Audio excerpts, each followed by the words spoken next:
So I came across this abstract, and I thought there is no way, absolutely no way that this couldn't be real. This has got to be a spoof along the lines of the SoCal spoof. There is no possible way that this can be genuine. But I want to ask you the question, what do you think?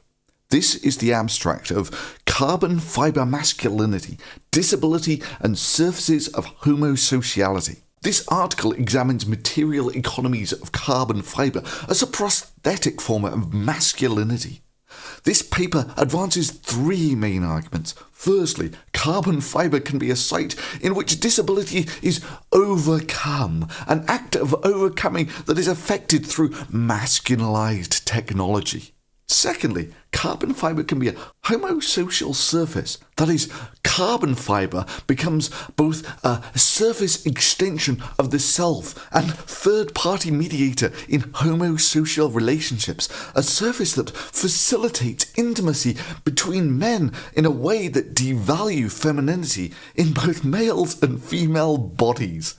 Dear God, I've not heard such crazy crap. Carbon fiber surfaces are material extensions of subjectivity, and carbon fiber surfaces are vectors of cultural economies of masculine competition. Thirdly, the article gives an account of Oscar Pistorius as an example of how the masculinization of carbon fiber and the associated binding of the psychic attitude of misogyny and power to a form of violent and compacts the effects, economics and surfaces of carbon fiber masculinity, and discusses Pistorius' use of carbon fiber, homosociality and misogyny as forms of protest masculinity.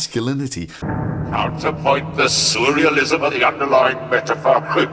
Death's too good for them. Through which he unconsciously attempted to recuperate his gender identity from emasculated discourses of disability. Keywords: disability, masculinity, homosociality, surfaces, and hegemony.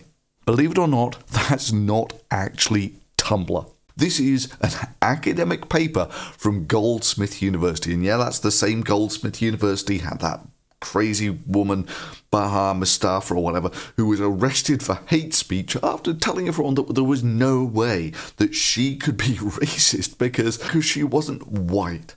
Although in order for that to be true, it does require the rather inventive solution of completely redefining what the words racism and sexism mean. Furthermore, there have been charges made against me that I am racist and sexist to white men.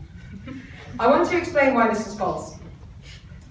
I, an ethnic minority woman, cannot be racist or sexist towards white men because racism and sexism describe structures of privilege based on race and gender, and therefore women of colour and minority genders cannot be racist or sexist. Well, it must be said that the police didn't quite agree with Mustafa's interpretation here. And if that wasn't bad enough, let me just read you some excerpts from the paper. Carbon fiber extends heterosexual economies of misogyny. The truth is, literally everyone and everything is problematic. That articulate the heterosexual matrix. Let me first say, the practice of talking about problematic shit is a crucial part of doing feminism. Now that the boys and their atmosphere of intimidation are gone, we can finally breathe. Breathe, ladies. But one way that I personally deal with comments is to moderate them, because I really want to create a space where people can come and engage with feminist ideas where they don't have to risk being harassed or ridiculed. How do numbers make you feel? What does a plus sign smell like? Pistorius' biography extends the surfaces of carbon fiber masculinity as technology of homosociality and misogyny. Everything is sexist, everything is racist, everything is homophobic, and you have to point it all out. Is the number 7 odd or just different? Are we going to do any actual math problems? Problems? That's how men see math, something to be attacked, to be figured out. Not just hegemonic masculinity. So, you're a feminist now, and it's about to get problematic up in here. Before closing, there are 2 points I would like to make. The first pertains to surfaces. I started Feminist Frequency because I felt like feminism was sort of trapped in academic spaces and politically radical spaces. They talked about systems of oppression and privilege, but it was in this language that was really hard to understand. And why does sexism sell? Well, because it's not challenging dominant paradigms. It's simply reinforcing ideas about male privilege and entitlement to women's sexuality that are already entrenched in the cultural zeitgeist. No! The cultural production of services is a sexed and gendered politic that is naturalized, and it is a way of extending or growing sexism. Oh my god, you've got to be kidding me, right? This is like just a giant steaming pile of bullshit, thinly disguised with a veneer of word soup. I mean, what the hell are you guys on? And yeah, this is a real person who wrote this, and you should check out her Twitter feed because it's got all this fantastic stuff, like this guy giving a lecture at Goldsmiths from a shopping bag, or having a disability centre that functions through, as you might imagine, just drawing pictures. So hi, I'm Anna Hickey-Moody from Goldsmiths, and with Rob Emery I run the Disability Research Centre, and we are absolutely delighted to feature photographs of Tim Andrews in our launch week for the Disability Research Centre and bring disability projects into our research work. The images of Tim showing him as a person living with a disability are very poignant, and they speak to a really important part of the work that the centre does, which is around disability arts. So often public culture has very stereotypical representations of disability, and this work really challenges those stereotypes. So we're really delighted to have it launching the Disability Research Centre at Goldsmiths. And if you think she's a crank, think again.